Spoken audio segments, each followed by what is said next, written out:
Hello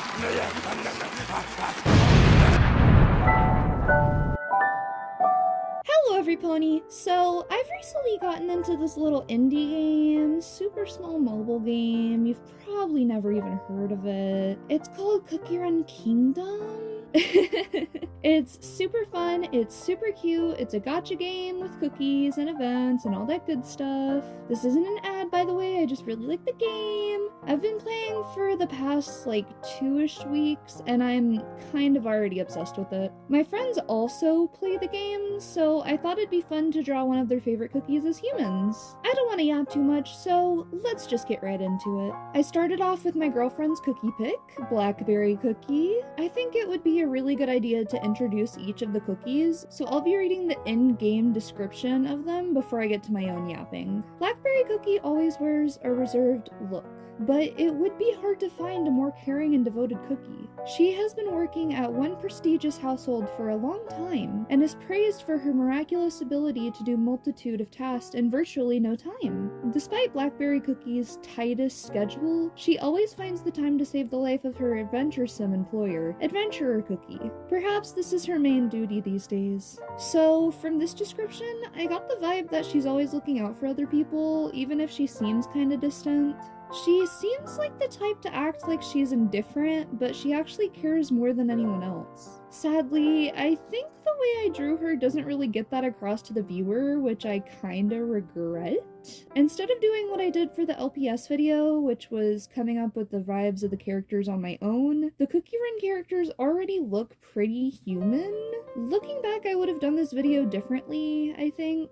I would have made them into teens, or just made them look not exactly the way their cookie versions do. I don't regret drawing them, I just wish I had done it a lot differently. But in any case, I love Blackberry Cookie. She's so adorable. I love her design with the almost like gothic Lolita outfit. Lolita fashion is one of my favorite genres of fashion to begin with, so I kinda wish I had designed her an original dress instead of her official dress. But I need to focus on what I did do instead of what I didn't do. And what I did do is make her look super cute. I simplified the ball thingies on her head into one bun of hair coming out of like the hairpiece on her head. Of course, I had to add her candle because it feels like a huge part of her design. I also wish I had added a ghost or something around her, since the reference picture I was using for her did have them in it. I just didn't want one character having more details than the others, which I failed at, by the way. You'll see that with the next cookie.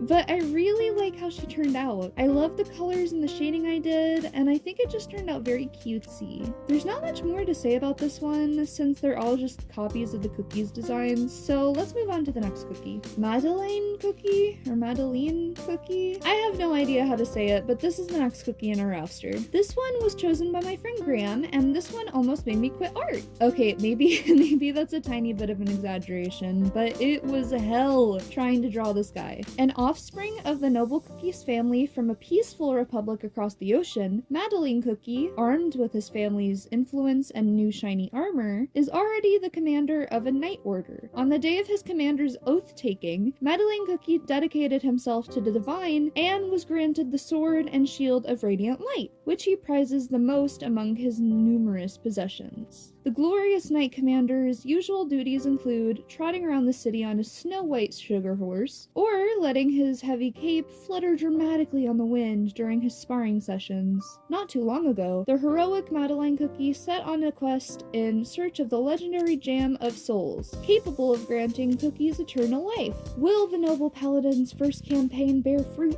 So he's very noble.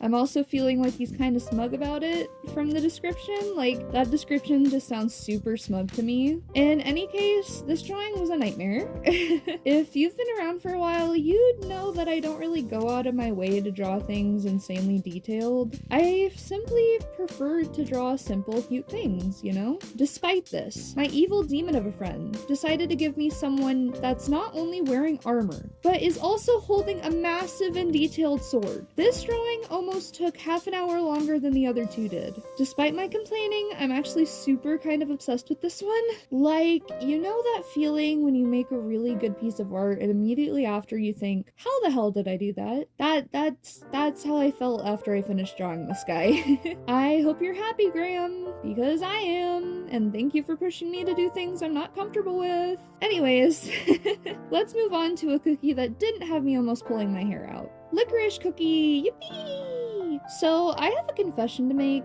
I actually have no idea what the story is in Cookie Run Kingdom, and I skip past dialogue as quickly as possible just to get to the gameplay and or gotcha. I know guys, I'm a fake fan, I'm so sorry, don't hate me too much. Anyways, I know he's a villain of the game, so let's go over his description from the game. With a great portion of the blackest licorice extract in his dough and a grim-looking scythe, this cookie is up to no good. From a young age, Licorice Cookie dreamed of becoming a wizard, but never received the recognition he so rightfully deserved. Eventually, he turned to the forbidden arts of black magic. Oh my gosh, this is the first time I'm reading this. This is crazy. With time, Licorice Cookie assembled a small army of chewy licorice servants raised to do his bidding. On his dark path, he met Dark Enchantress Cookie, the might of the sorceress, astonished Licorice Cookie, and it didn't take long before he swore his allegiance. Now, the cookie is working flat out to earn his new mistress's favor, and it seems like Dark Enchantress Cookie is not easily pleased, as Licorice Cookie's diary filled with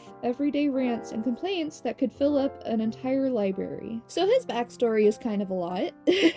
He seems like he'd be a little bit needy, like he's very interested in getting your opinion on him, even if he doesn't want to hear it, actually. So his character is kind of funny. I think I like his character a lot. He was my friend Damien's pick for which cookie I should draw, and I'm honestly so happy about it. After the intense stress I just endured from drawing the other cookie, I was thrilled to get a small break on this one. He was very much in my comfort zone. A silly spooky guy with a long robe that covers his feet and most of his hands, with hair that looks like locks? Yes, please. This character was so fun to draw. He feels like he'd be more insecure than the other two, but I wanted his expression to match the one in the sprite I used for reference. He's super duper cute, and I'm so happy with how he turned out. So yeah, this video was super fun to make. I definitely want to come back and draw more cookies sometimes, but looking at the poll I put out a couple days ago, you guys are the sick of 2 human videos by now. So I'll be making another poll in my community tab to decide what my next video will be as well. If you're interested in filling out the poll, subscribe so that you'll get notified. And if you like the video, please like and comment what cookie I should draw next time. Thank you all so much for watching, and I'll see you all next time. Bye!